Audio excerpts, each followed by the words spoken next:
Dito kami ngayon sa may Mulawin Pandesal. Putang ina, napakasarap na pandesal sa buong mundo. Kitang-kita nyo naman, Mulawin Pandesal. Kailangan mga pandesal. Makikita nyo. Kung maaamoy nyo lang yung naaamoy ko. Sobrang sarap. Di ba kaya pandesal? Po? Dos po. Dos isa? O, tara, dito tayo. Ega ka rin eh. Si Grim nagbibilang ng barya. Pambili ng Mulawin. Sobrang lamig niya dito sa labas. Mga alas 10 ng madaling araw. Nagising kami dahil kami nagugutom.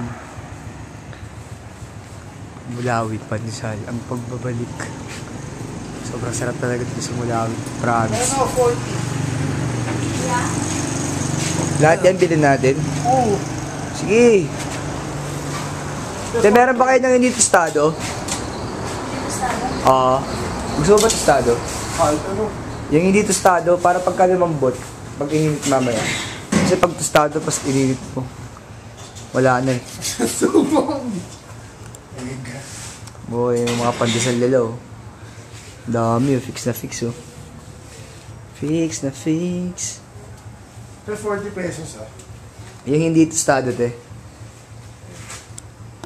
Yeah. Kaya ubusin mo din.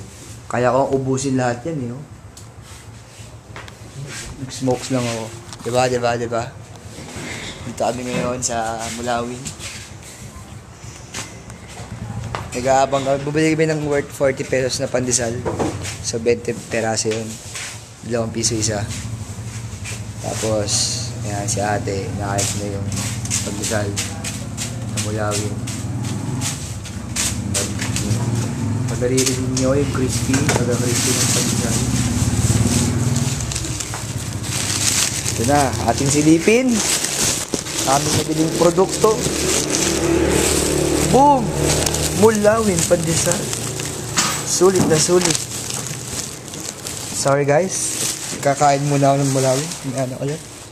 Pabalik na kami ulit sa aming destination. Bili kami ng mami. Worth 20 pesos. May itlog. Nandito dito sa Nueva Ecija. Sobrang sarap. Malamig ang panahon. Madilim. Maraming mga banderitos ba yan? Pang piyesta. Bye bye.